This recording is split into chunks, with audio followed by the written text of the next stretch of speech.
আসসালামু আলাইকুম। আজকে কটা কথা বলে যাই যে আজকে তো সৌদি আরব দেখতেছে খুব মানুষের ভিডিও করতেছে যে বাংলাদেশ আন্দোলন করার কারণে যে প্রবাসীদেরকে দেশে পাঠায় দিতেছে। ভাই দেশে পাঠাইতেছে যে কোনো একটা কারণে।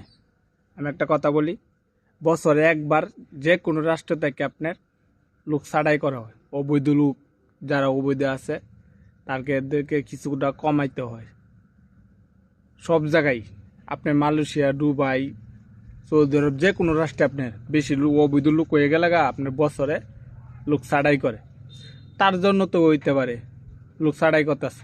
মানে আপনারা আন্দোলন, আর আমি একটা বাংলাদেশের উদ্দেশ্যে একটা কথা বলি আপনাদেরকে সবাইকে, আপনারা কদ্দূর করছেন না করছেন ফিলিস্তিনের পাশে একমাত্র আল্লাহ দেখতেছে না।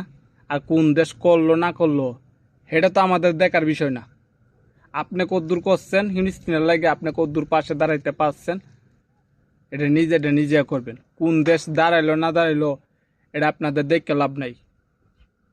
এরা ব্যক্তিগত ব্যাপার, এরা দাঁড়াইছে না এরা নিজের ব্যক্তিগত ব্যাপার। আপনি মুসলিম হয়ে আপনি ফিলিস্তিনের পাশে লড়ে গেছেন, উপরে আল্লাহর কাছে জব দিতে পারবেন যে আল্লাহ আর কেউ লড়ে নাই, আমরা ফিলিস্তিনের কাছে রাস্তার মধ্যে কিছুটা বয়কট করছি, আন্দোলন করছি, এটা বলতে পারবেন আল্লাহর কাছে। আর কোন দেশ লড়লো না লড়লো এটা আপনার বললে লাভ নাই। আপনি মনের ব্যথা মনে রেখে দিবেন যে আমরা মুসলিম হইয়াও এক দেশ একটা রাষ্ট্র পাশে দাঁড়ানোর মতো সেই ক্ষমতাটা নাই গিয়ে। এক দেশের রাষ্ট্রকে নিয়ে এটা বলার দরকার নাই। আপনি কদ্দূর পাচ্ছেন আপনি না পাচ্ছেন এটা আপনার ব্যক্তিগত ব্যাপার। কোন দেশ করলো না করলো এমন কিছু করেন না যে আপনাদের কারণে যাতে প্রবাসীরা লজ্জিত হয়।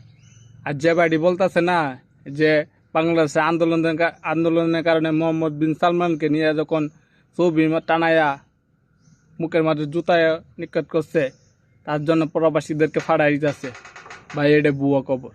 আমি অনেক লোকের লোকে আলাপ করছি আর অনেকজন ভিডিও করছে, এটা কোনটা বিশ্বাস করব?